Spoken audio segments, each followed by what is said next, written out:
Shalom. Shalom. Puji nama Tuhan. Mari kita satu dalam doa sebelum kita membahas kebenaran firman Tuhan bersama-sama. Alkitab adalah otoritas tertinggi. Kita satu dalam doa.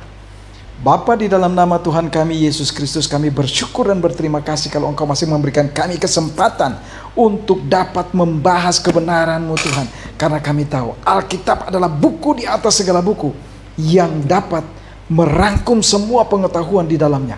Oleh sebab itu Tuhan, mari Engkau mau pimpin kami, Engkau mau ajarkan kami Tuhan, untuk kami dapat lebih dekat dengan Engkau, dapat mengerti kasih dan kuasa-Mu dalam hidup kami lewat kebenaran firman Tuhan pada pagi menjelang siang hari ini.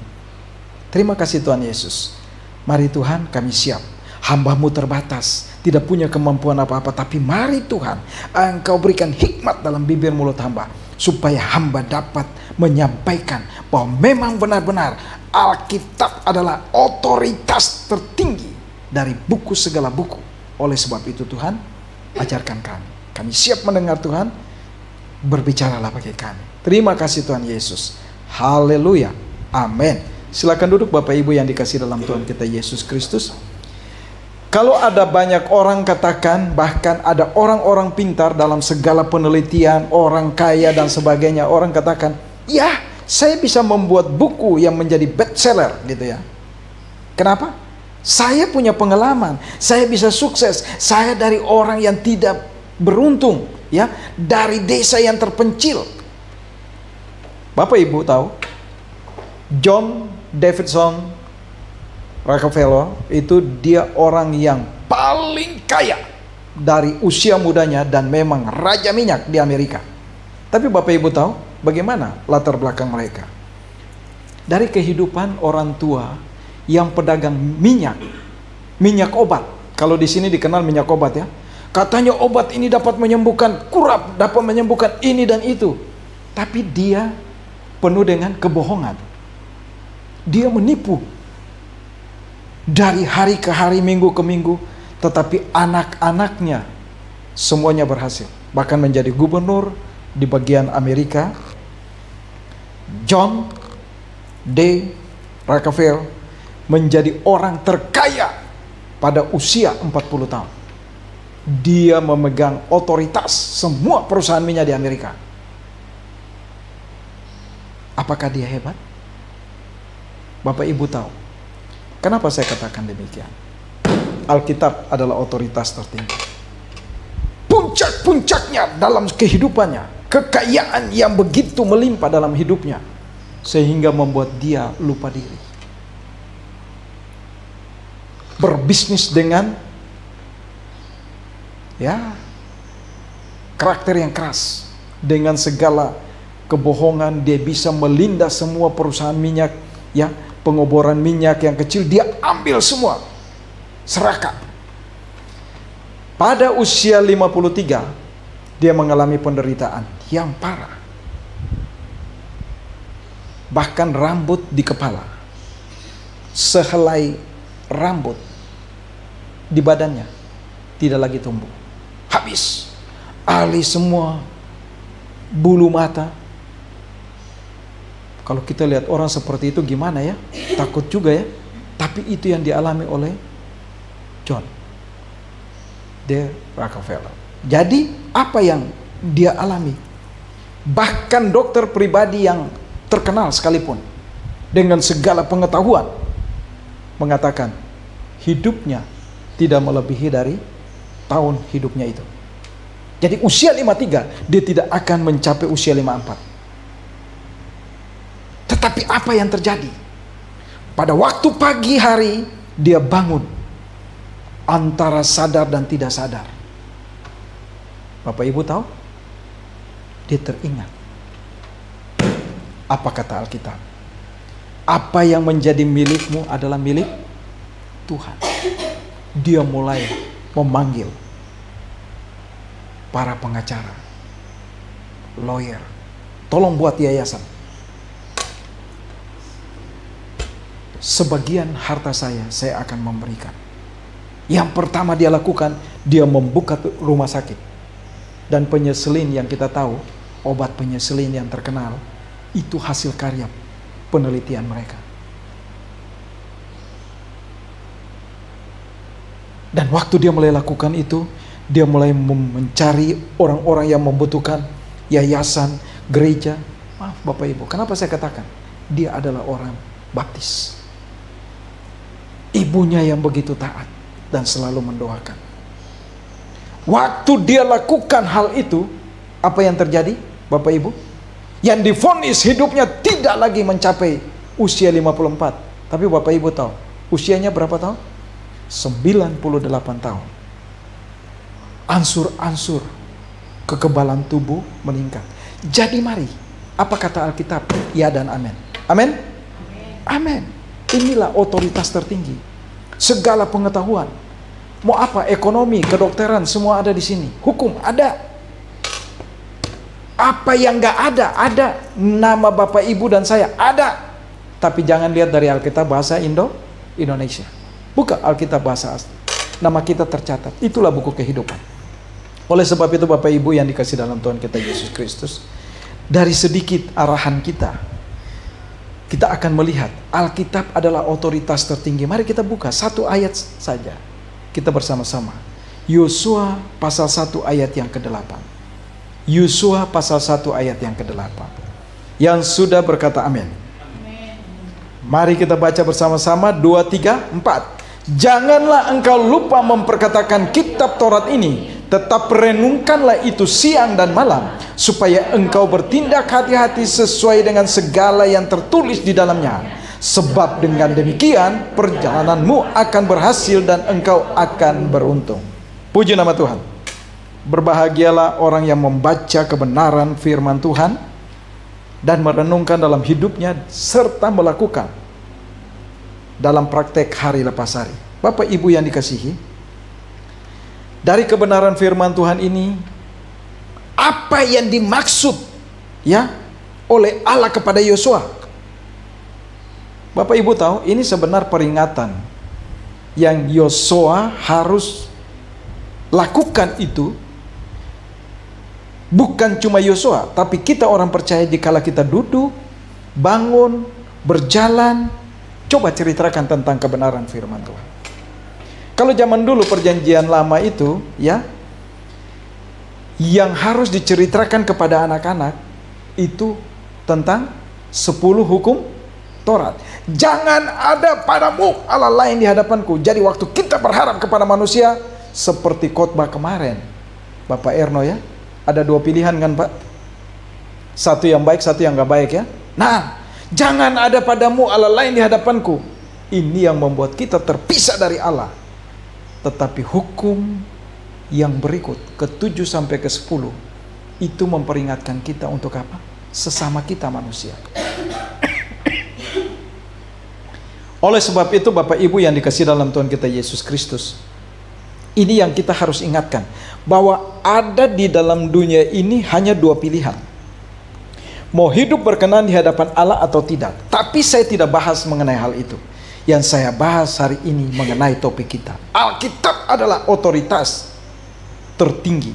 Kenapa Alkitab adalah otoritas tertinggi? Bapak Ibu, ada buku bestseller punya batas waktu. Berapa lama buku itu bisa terkenal? Tapi Alkitab, sebelum saya lahir, orang tua saya lahir, kakek nenek saya lahir, udah ada Alkitab. Sebelum Yesus lahir, udah ada Alkitab. Kalau Alkitab bukan buku di atas segala buku dan punya otoritas, Alkitab ini udah binasa. Ada banyak orang yang ingin membinasakan Alkitab tapi nggak bisa. Bapak Ibu, kalau kita lihat ya di media sosial, itu saya dapat kiriman media sosial itu di Amerika, itu mobil kebakar, habis. Tapi Bapak Ibu tahu, waktu mereka meneliti, mereka cari, Alkitab ini tidak terbakar. Ini bukan kebetulan, tapi ini sering terjadi. Karena apa? Alkitab adalah otoritas tertinggi yang memang buku di atas segala buku ada dalam sini. Semua pengetahuan ada. Kehidupan manusia ada. Jadi kalau ada orang bilang manusia itu dari monyet, saya nggak setuju. Saya bukan monyet. Tapi kalau ada orang yang tingkah laku kayak monyet, ya sudahlah, itu dia monyet, kan gitu kan. Tapi maaf, manusia itu bukan monyet. Manusia yang manusia. Kalau manusia dari monyet, kenapa monyet masih ada? Bisa Bapak Ibu? Kenapa monyet nggak bisa berbicara? Kalau saya lihat media sosial, monyet bisa. Waduh, bisa tidur di kasur, bisa ke toilet sendiri, gitu ya. Tapi tetap hewan. Cara hidupnya bukan seperti manusia, karena manusia itu adalah ciptaan dan memang paling berharga di mata Allah dari semua ciptaan. Jadi beda. Inilah buku di atas segala buku. Dari mana kita tahu? Kalau ilmu pengetahuan katakan manusia dari monyet, saya tidak setuju dan saya tidak terima, karena saya bukan monyet. Iya kan? Saya beda. Kaki tangan saya sempurna. Saya jalan kaki dua. Monyet betul bisa diajarin jalan kaki dua. Tapi coba, lompat di pohon nggak? Saya nggak bisa lompat. Nah, oleh sebab itu Bapak Ibu, dari kebenaran firman Tuhan ini, ada beberapa hal. Paling sedikit kita belajar hari ini, 5 hal penting mengenai Alkitab adalah otoritas tinggi. Mengapa? Karena Alkitab itu berbeda dengan buku-buku yang lainnya. Hari ini saya berkhotbah dari ayat demikian, mengambil tema yang hari ini kita bahas. Otoritas adalah, Alkitab adalah otoritas tertinggi. Besok Bang Nafe atau yang lain berkhotbah dari ayat ini berbeda. Jadi setiap kali kita membaca ayat-ayat Alkitab, pasti ada rema masing-masing dalam hidup kita. Semua nggak sama. Maka itu yang pertama. Karena Alkitab itu berbeda dengan buku-buku yang lain, manusia selalu merasa kagum akan daya cipta. Maaf Bapak Ibu, kalau kita lihat ya. Bang Nafe bisa main musik, bagaimana kok bisa main musik? Ini kita lihat ya. Apakah ini hebat Bang Nafe? Tapi coba tanya, ini dari mana? Saya nggak tahu. Saya orang daerah. Saya lihat gitar ya, saya pegang-pegang, saya ikut, oke, saya tahu irama. Oke. Saya pegang keyboard, saya bisa. Banyak teman-teman yang begitu. Bahkan kemarin ada salah satu teman hamba Tuhan di Depok. Kalau ada anak-anak yang mau belajar musik, dia bilang, oke, datang, kamu berdoa. Datang, kamu berdoa. Sampai 40 hari. Ada yang nggak tahan, wah kok bukannya diajarin begini. Dia bilang, iya, kalau kamu lolos 40 hari, kamu datang di sini dan berdoa, minta apa yang kamu inginkan, 40 hari kamu pegang alat ini bisa. Dan istri anak-anaknya semua bisa main musik. Gerejanya terbesar, Jalan Raya Bogor Lama. Saya pikir hebat juga ya. Tapi kembali lagi Bapak Ibu, kalau Bang Nafe, kalau saya, kalau kita semua bisa ini dan itu, bukan hebatnya kita, bukan karena pengetahuan yang kita dapat, tapi ada otoritas dan kuasa yang lain dari luar yang ingin memampukan kita. Maka itu pelukis, kalau dia melukis, sebenarnya bukan dia hebat. Kalau tanya dia, kamu kenapa bisa? Tapi dia pasti katakan begini, ternyata ada satu kuasa yang lain di luar saya yang memampukan saya. Kuasa itu siapa? Roh Kudus. Alkitab otoritas tertinggi. Oleh sebab itu Bapak Ibu, kalau kita menganggap karya mereka itu diinspirasikan atau diilhamkan karena memberikan kita ilham, salah. Bisa saja, oke. Ilham dari siapa? Dari ayah, Allah. Tapi kalau Alkitab bukan sekedar ilham, tapi wahyu, firman Allah yang langsung kepada para penulis. Dan penulis itu mulai mencatat dari Kejadian sampai Wahyu itu berkesinambungan, tidak ada salahnya. Jadi kalau ada orang katakan, ayat ini nggak cocok, ya itu berarti dia tidak mengenal Allah dengan benar. Kalau dia mengenal Allah dengan benar, dia akan melihat apa maksud ayat itu buat saya, ya, buat orang-orang yang tidak mengenal dan orang-orang yang mengenal Allah. Itu maksudnya. Maka itu kalau Alkitab sebenarnya nggak rumit. Tapi ada orang-orang yang rumit sehingga menyadari itu penting, mereka cari Alkitab. Bahkan nggak mau pisah dengan Alkitab. Saya seperti itu. Dulu belum diubah sama Tuhan. Alkitab jadi bantal kepala. Saya punya tuh, mulai bertobat. Tapi begitu menyadari Tuhan itu penting, Alkitab jadi sahabat saya. Sampai istri saya bosan. Saya ulang tahun nih, apalagi yang mereka mau kasih nih. Dia udah tahu. Ini Alkitab apa lagi ya? Mulai dari kecil yang kulit, yang sampai gede, selitingnya udah putus kulit, tetap. Bahkan si keset belum bisa tanda tangan, cap pakai lipstik. Tapi saya nggak tahu apakah ibunya juga akan memberikan hadiah buat anak-anaknya kalau berulang tahun. Kenapa? Karena inilah buku di atas segala buku, otoritas tertinggi ada pada Alkitab. Ini yang pertama. Yang kedua, Bapak Ibu, Alkitab adalah otoritas yang tertinggi. Ya, kalau kita baca kenapa Yosua dikasih firman untuk selalu mengingatkan dan mengingatkan, karena memang Alkitab ini selalu kita harus bicarakan kepada anak-anak kita. Ya, Alkitab adalah firman yang diilhamkan atau oleh Allah, atau firman yang diwahyukan oleh Allah untuk kita dapat mengingatkan anak-anak kita, orang-orang yang kita kasihi, dan bagaimana cara berhidup kita di lingkungan di mana kita berada. Maka itu Bapak Ibu, kalau kita lihat ya, Alkitab adalah otoritas tertinggi. Sebenarnya Perjanjian Lama Allah berbicara di masa lalu, sedangkan Perjanjian Baru Allah berbicara di zaman akhir. Jadi kalau orang tidak mengerti Alkitab, ada orang katakan, mana mungkin Alkitab itu benar, itu dipalsukan. Ya, buat mereka yang menganggap palsu. Tapi kalau buat saya, Alkitab firman Allah, bukan mengandung. Kalau ada orang yang katakan mengandung, bahkan orang Kristen sebagian pun katakan Alkitab mengandung firman, saya katakan tidak. Alkitab 100% firman Allah.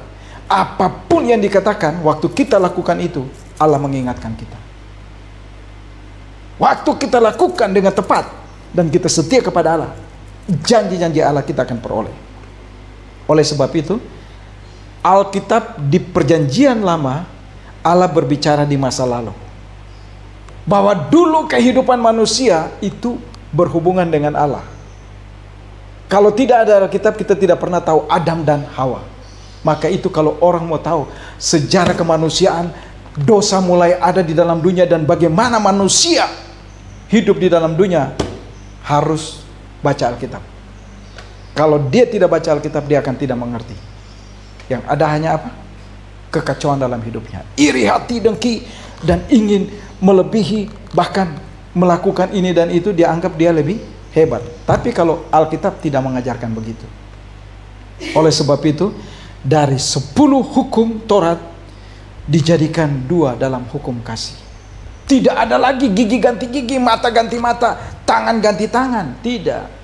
Tapi waktu ada orang lain berbuat salah, kita perlu mengampuni, karena kasih nilainya lebih tinggi. Itu yang Yesus ajarkan. Jadi dari Perjanjian Lama sampai Perjanjian Baru, Wahyu, dari Kejadian sampai Wahyu, itu jelas punya hubungan. Sekarang ini tidak ada lagi tangan ganti tangan, mata ganti mata. Tapi yang ada, kasih punya nilai tertinggi dalam hidup kita. Ibu Ros, tolong ambil air, Sen. Oleh sebab itu, kita perlu belajar bahwa firman Tuhan mengingatkan kita. Kalau kita baca dalam Hosea 1 ayat 1, firman Tuhan yang datang kepada Hosea. Nah, jadi setiap para nabi yang mengatakan sesuatu, mereka katakan apa? Firman Tuhan yang datang. Bukan dia yang berbicara dari pribadi dia, tetapi Tuhan mengingatkan dia.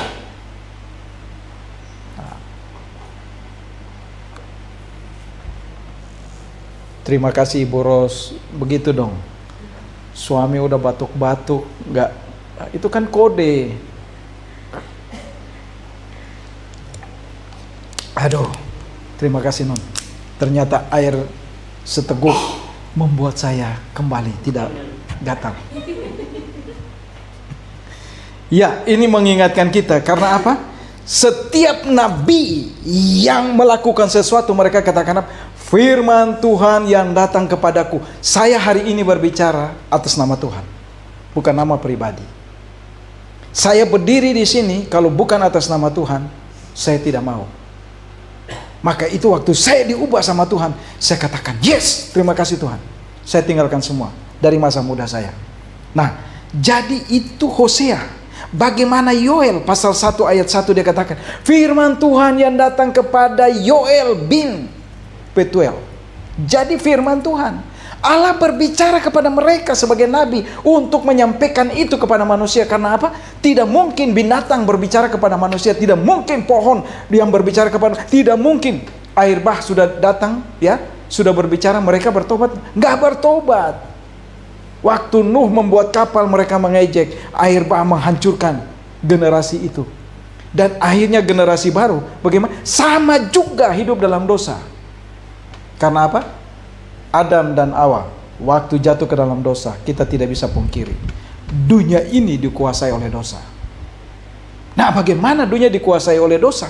Dunia ini juga boleh dibereskan oleh orang yang tidak berdosa. Nah, inilah dari mana kita tahu? Hanya buku di atas segala buku. Jadi kalau ada penelitian ini dan itu, semua sudah ada dalam Alkitab. Bapak Ibu mau tahu keadaan dunia yang nanti 5 tahun akan datang atau tahun besok akan datang seperti apa? Baca Alkitab. Baca Alkitab. Kalau mau kita duduk sama-sama dari bahasa asli, kita akan melihat besok ini akan terjadi apa. Ada gempa bumi atau segala macam. Inilah buku di atas segala buku. Alkitab adalah otoritas tertinggi. Oleh sebab itu Bapak Ibu, kalau kita lihat para nabi mengatakan begini, begitu, semua dikatakan apa? Firman Tuhan yang datang kepadaku. Bukan kata dia pribadi, tetapi apa yang dia lakukan karena Tuhan berbicara buat dia untuk dia sampaikan kepada orang lain. Tapi kita lihat, kenapa Musa tidak dapat membawa bangsa Israel masuk ke dalam tanah perjanjian? Karena tadi waktu Tuhan berfirman kepada dia, dia mulai berakting. Dia mulai merubah perkataan Tuhan dengan gaya hidupnya, gaya aktingnya sendiri. Sehingga Tuhan berkata apa? Tunjukkan saja tongkatmu ke batu itu. Tunjukkan saja tongkatmu ke batu itu. Apa akan terjadi? Batu itu akan mengeluarkan air. Tapi apa yang dia lakukan? Dia acting, bukan tunjuk, dia pukul. Hai bangsa yang keras tengkuk. Wih, bukan cuma 1 kali, 3 kali. Akhirnya air yang keluar begitu dahsyat. Nah ini, jadi kalau firman Tuhan sudah datang kepada kita, jangan kita menambah atau mengurangi. Nah ada banyak orang-orang itu salah penafsiran. Yesus itu Tuhan bukan? Apa dia katakan dia Tuhan? Ya. Bukannya dia anak manusia? Kan dia katakan anak manusia tidak punya tempat untuk meletakkan kepala. Iya, itu kan ilustrasi di mana dia sebagai manusia dan dia Allah untuk menyelamatkan manusia. Dia memang tidak punya tempat dan dia yang utamakan apa? Keselamatan bagi manusia. Nah ini ada banyak orang-orang, banyak sekali orang yang suka memutar balik tentang kebenaran Alkitab. Tapi buat saya berdoa supaya mulut yang dia pakai untuk memutar balik kebenaran firman Tuhan, mulutnya terputar, ada di atas, supaya dia kapok. Iya, ini bahaya. Bahkan mereka pakai, waduh, segala macam cara. Kalau kita lihat, kadang-kadang media sosial ini udah terlalu bebas. Tetapi mari kita sebagai orang percaya tetap menjunjung tinggi. Alkitab adalah otoritas tertinggi, buku di atas segala buku. Allah berbicara pada zaman lalu dalam perjanjian lama, Allah berbicara pada zaman akhir ada dalam perjanjian baru. Dan kejadian dunia ini sampai saat ini kita akan lihat dari Alkitab. Oleh sebab itu Bapak Ibu, kita terus ya Sumber dari kata-kata yang diucapkan mereka, setiap para nabi, berasal dari luar, bukan dari kehidupan mereka. Maka itu dalam pelayanan kita suka sering dengar dengan kata-kata apa? Automatic mood. Jadi tanpa disadari waktu kita katakan, kok saya bisa katakan begitu ya? Kenapa? Itu bukan kita, tapi Roh Kudus di balik kehidupan kita yang menyampaikan itu untuk kita sampaikan kepada orang itu. Benar atau salahnya orang itu. Wih, kamu berdosa, kamu begini. Kenapa saya ngomong tadi ya? Kok bisa? Iya. Itu sama. Para nabi zaman dulu seperti itu. Apa yang mereka katakan buat bangsa Israel, buat orang-orang percaya saat ini, supaya mengerti tentang kebenaran firman Tuhan dalam ya. Bukan dari mereka, tapi dari Allah. Maka itu Yeremia 23 ayat 28-29 katakan begini. Nabi yang beroleh mimpi, biarlah menceritakan mimpinya itu. Dan nabi yang beroleh firmanku, biarlah menceritakan firmanku itu dengan benar. Apakah sangkut paut jerami dengan gandum? Demikianlah firman Tuhan. Bukankah firmanku seperti api? Demikianlah firman Tuhan. Dan seperti palu yang menghancurkan bukit. Nah, ini indah sekali Bapak Ibu. Kenapa? Tentu saja firman Allah menghasilkan respon yang berbeda dalam kehidupan kita. Karena memang firman Allah itu punya otoritas tertinggi yang luar biasa di luar diri kita. Bisa membuat kita menjadi sadar dan berbalik dari kehidupan yang tidak benar menjadi benar, tapi bisa juga menghancurkan orang itu. Seperti palu, gitu ya. Nah, kalau tadi saya katakan ada banyak orang, banyak pengalaman. Salah satu pengusaha terkenal, waktu tahun berapa itu Ibu Ros yang kamu datang doakan? 2009 ya? Iya. Yang waktu kita masih di Kelapa Gading. Itu terkenal orangnya, tidak percaya. Waktu dia punya penyakit, Ibu Ros bersama teman datang doakan. Dan waktu doakan, dia katakan apa? Sebenarnya saya dalam kecemasan yang tinggi.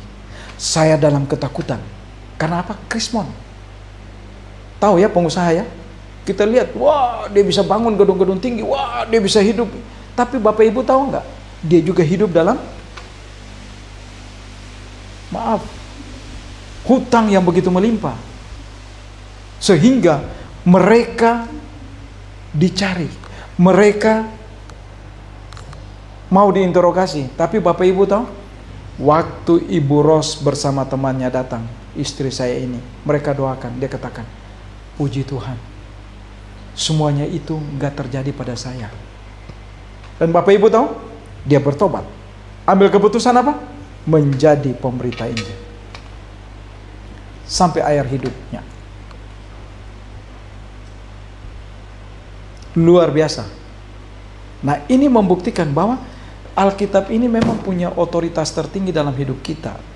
Apa yang kita sampaikan bukan kita maunya, tapi Allah mau. Allah memakai manusia-manusia yang memang berkenan kepada Dia, yang memang sudah percaya dan melakukan itu bagi orang lain. Oleh sebab itu Bapak Ibu, yang ketiga dikatakan begini. Alkitab adalah otoritas tertinggi. Oleh karena sikap perjanjian baru terhadap perjanjian lama itu relevan, saling mendukung satu sama yang lain. Maka itu kalau ada orang katakan begini, zaman sekarang gak perlu lagi kita pergunakan perjanjian lama.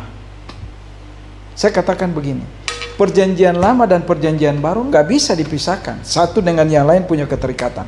Bahkan setiap ayat dalam perjanjian baru banyak diambil dari perjanjian lama.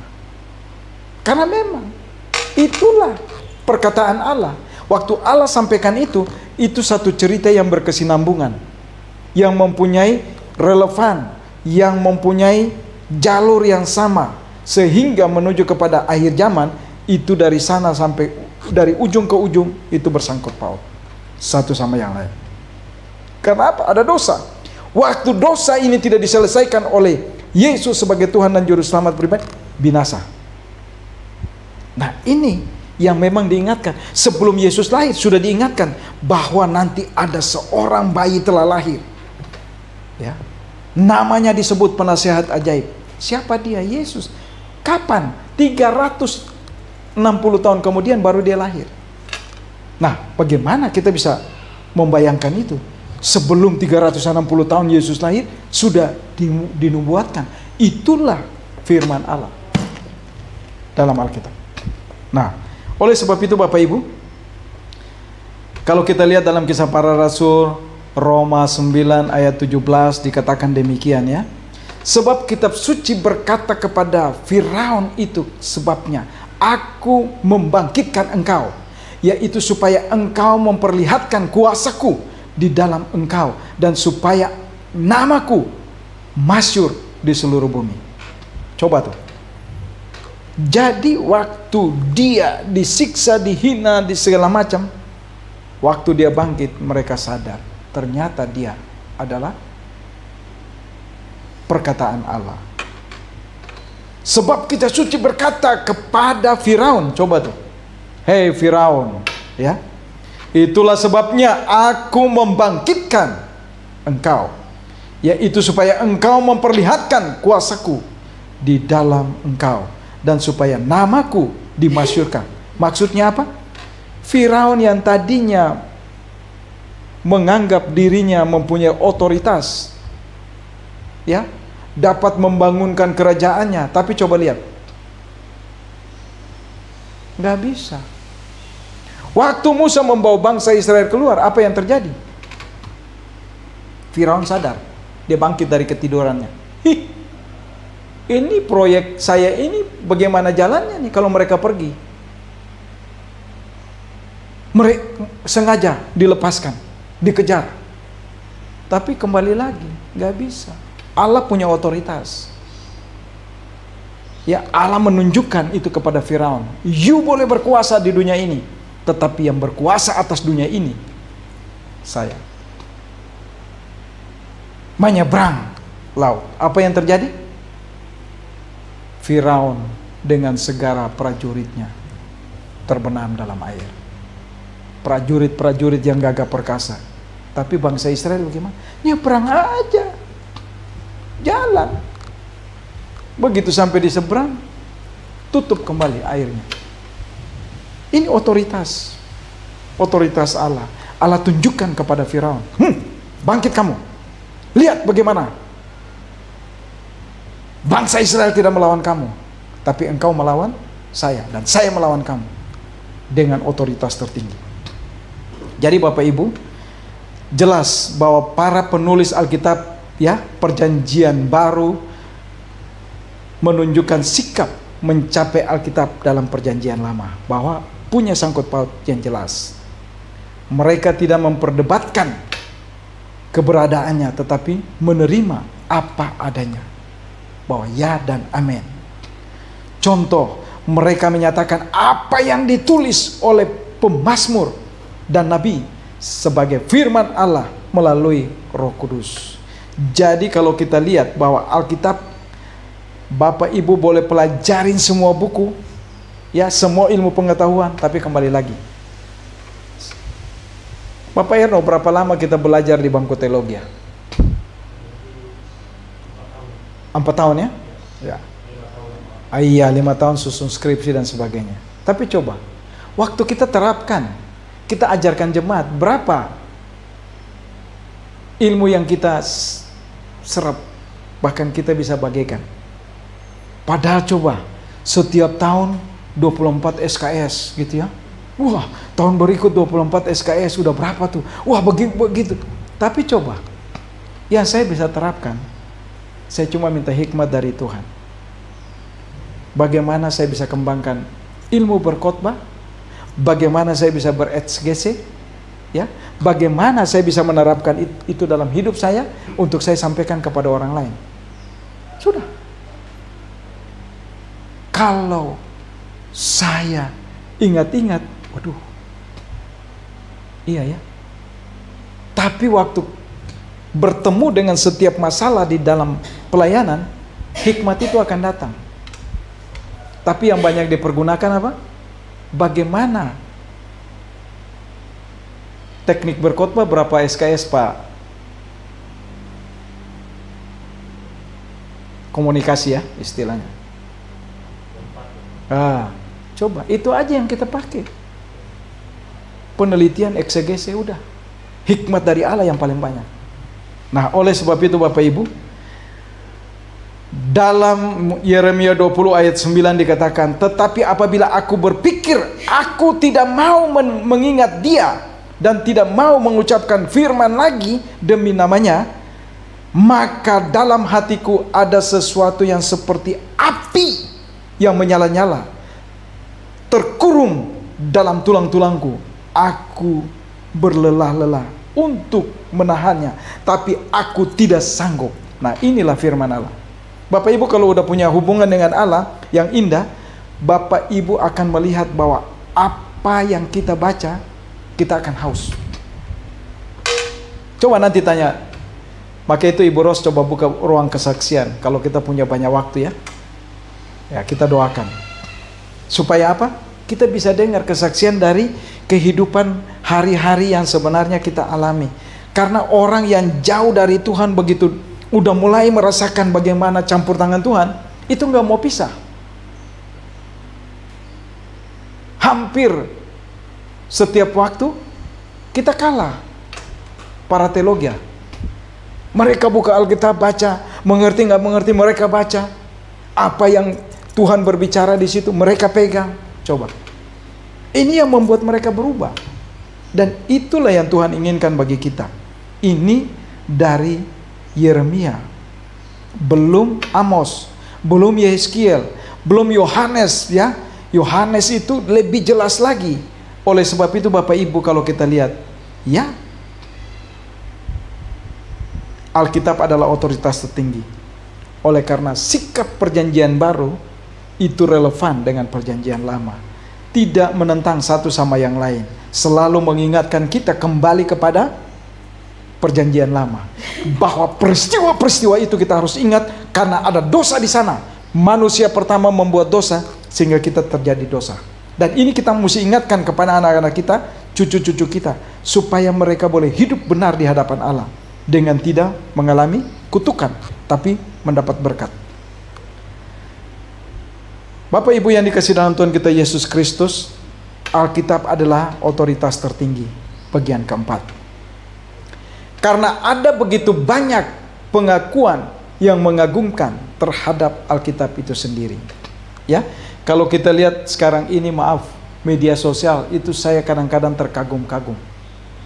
Maaf, nggak ada tetangga, nggak ada orang lain yang menyampaikan tentang kebenaran Allah. Tapi begitu mereka tersentuh satu ayat saja, mereka bisa berubah. Ada orang yang mendapat sepucuk surat kecil yang di situ ada kalimat, ya, bahwa hidup yang kekal hanya ada di dalam Dia. Dan hidup yang sekarang ini bukan hidup yang sesungguhnya buat kamu. Orang itu bakar, injak-injak, buang dalam lumpur. Tapi begitu dia alami penderitaan, dia teringat.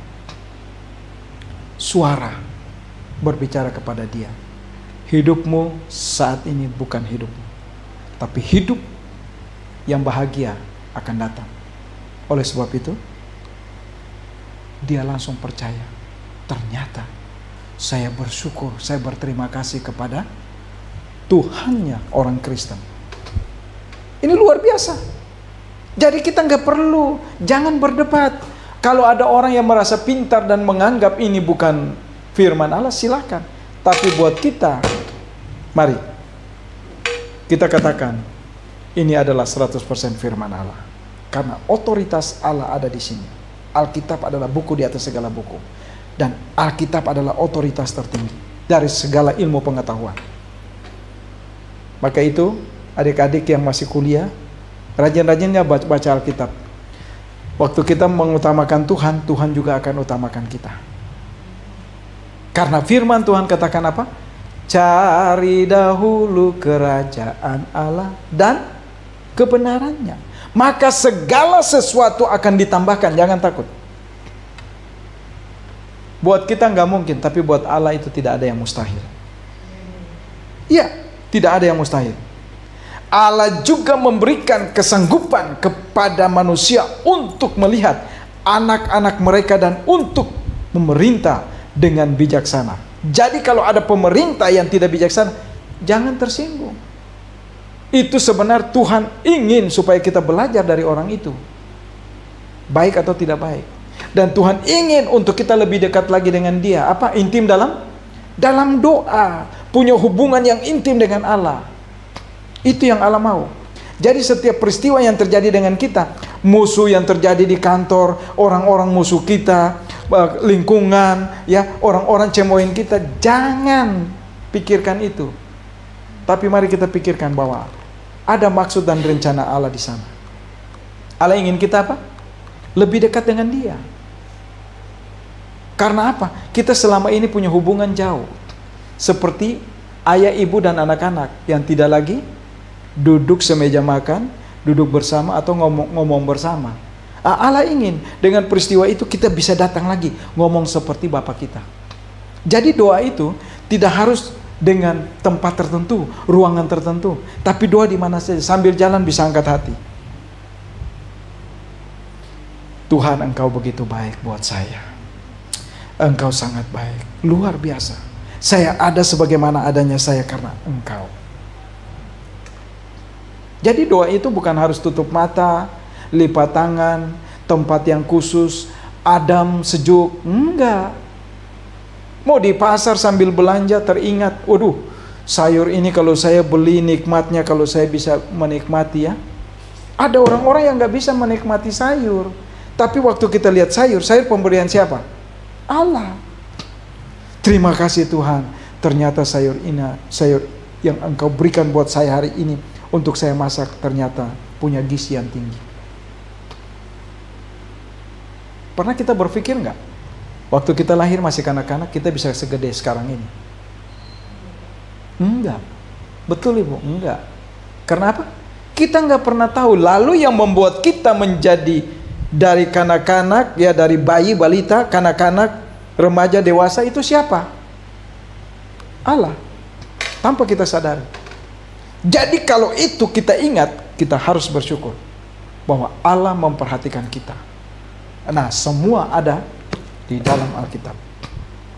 Oleh sebab itu, mulai dari masa kanak-kanak, remaja, balita, dewasa, pemuda, ada semua.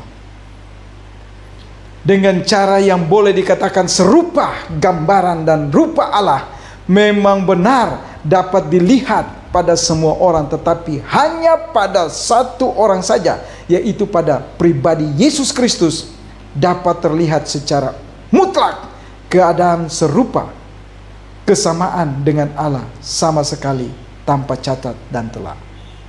Ya, Allah jadi manusia. Bagaimana orang katakan, orang Kristen itu kok percaya Allah mati lagi, ya,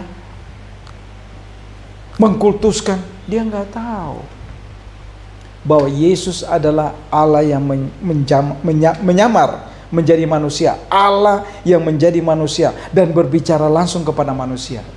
Karena zaman perjanjian baru, bukan zaman lagi PL. Zaman PL orang-orang khusus Allah pakai, tapi semua punya kelemahan. Tapi kalau Yesus tidak ada kelemahan. Kelemahannya di mana? Nggak ada, sempurna. Karena memang Dia Allah. Dia menunjukkan identitas Dia supaya kita sebagai orang percaya ikutin apa yang Dia inginkan. Karena Alkitab adalah otoritas tertinggi. Amin. Yang terakhir, saya lihat semua udah terpesona, ya, tapi nggak apa-apa. Alkitab adalah otoritas tertinggi. Yang kelima, oleh sebab itu beberapa kesalahan pengertian terhadap Alkitab itu sendiri. Karena apa? Bacanya cuplikan, ayat per ayat. Buku yang paling sempurna hanya Alkitab. Kalau mau paling sempurna dari segala buku, Alkitab. Di luar Alkitab, jangan kita comot-comot. Nggak ada. Kalau kita comot-comot, kita akan tahu. Ada lagi yang dikatakan, kalau orang tempelin pipi kiri, kamu kasih pipi kanan. Kalau sekarang saya tempelin kamu, kamu balas nggak? Saya bilang ini orang menyesatkan. Maksud itu apa firman Tuhan itu? Yesus ingin ya memberikan ilustrasi buat kita bahwa kejahatan jangan dibalas dengan kejahatan, bukan tempeleng. Siapa yang tempeleng? Kita masa diam aja. Tiba-tiba gigi kita rontok terus gimana?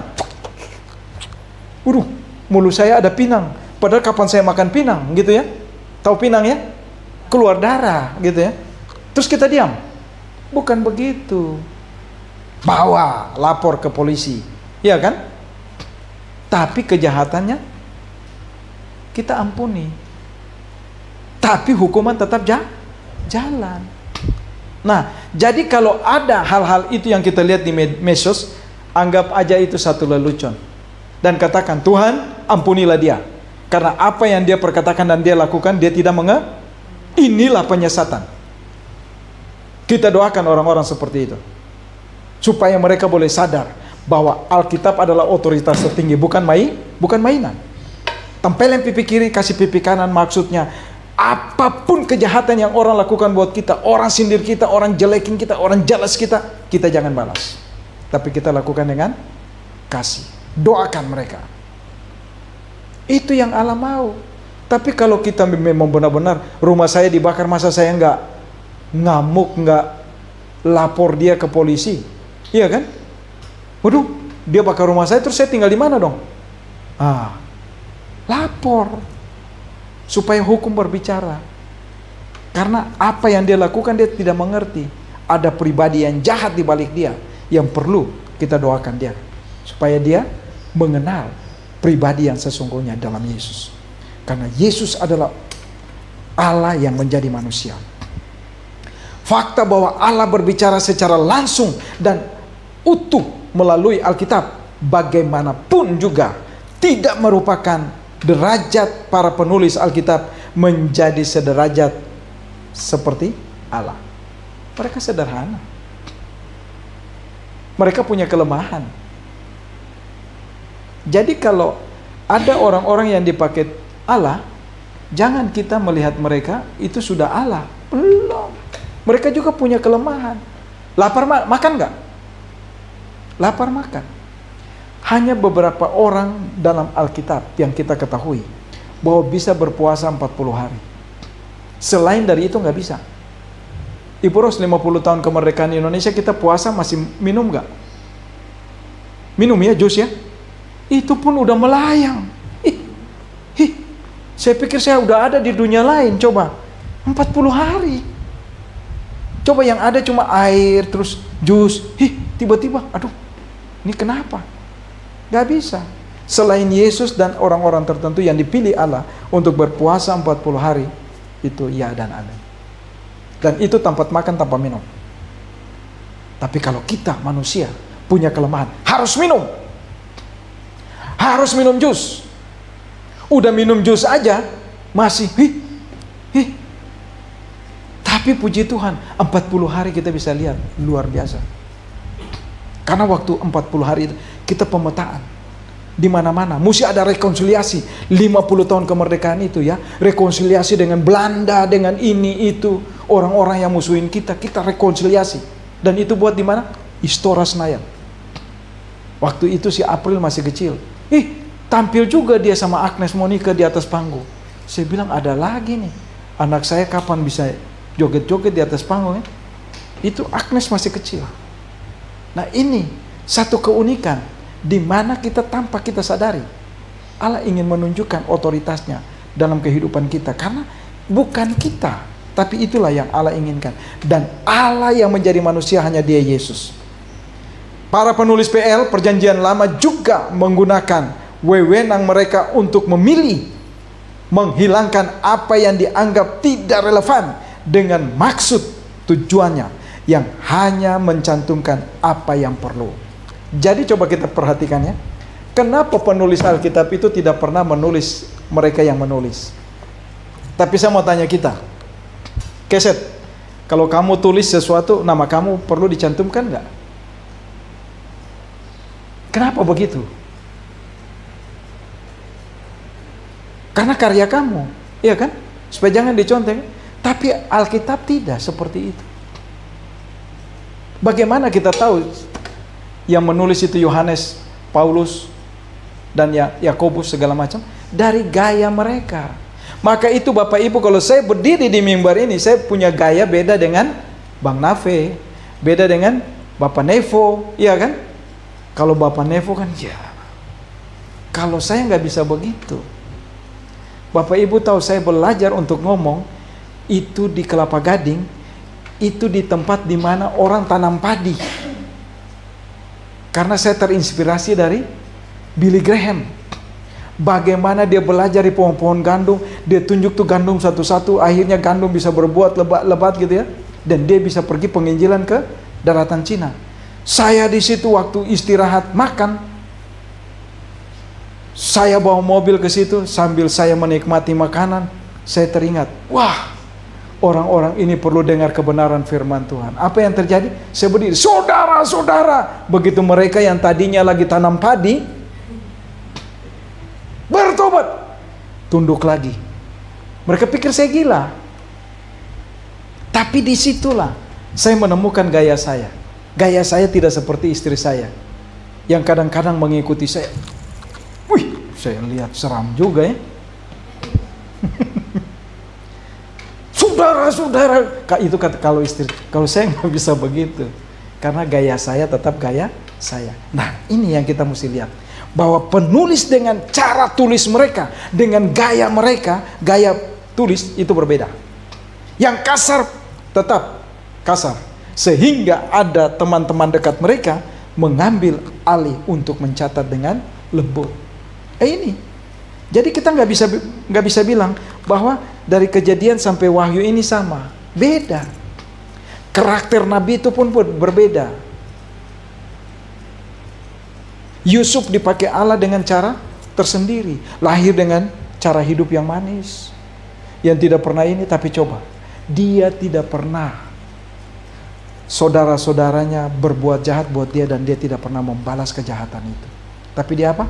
Mengampuni mereka, sehingga dia bisa memberkati ayah dan saudara-saudaranya dan memberi mereka makan. Oleh sebab itu Bapak Ibu, perlu kita ketahui, dari firman Tuhan ini mengingatkan kita bahwa Alkitab adalah otoritas tertinggi, buku di atas segala buku. Apapun yang kita belajar, tolong jangan pernah lupa Alkitab. Alkitab kalau bisa kita bawalah kemana-mana. Waktu kita bawa kemana-mana, kita bisa berdiam diri sejenak. Di waktu-waktu senggang kita buka Alkitab dan kita baca, supaya Alkitab mengingatkan kita bahwa apa yang ingin kita lakukan, apa yang Tuhan ingatkan kepada kita, lakukanlah itu. Amin. Mari kita tunduk kepala dan kita berdoa. Bapa, di dalam nama Tuhan kami Yesus Kristus, kami bersyukur dan berterima kasih. Engkau begitu baik. Engkau Allah yang tidak pernah tinggal diam, Allah yang terus bekerja dalam hidup kami, memimpin setiap langkah hidup kami, menuntun kami, dan mengingatkan kami bahwa Alkitab adalah otoritas tertinggi dalam hidup kami. Pimpin kami Tuhan, jadikan kami menjadi milik kepunyaan. Terima kasih Tuhan Yesus. Haleluya. Amin.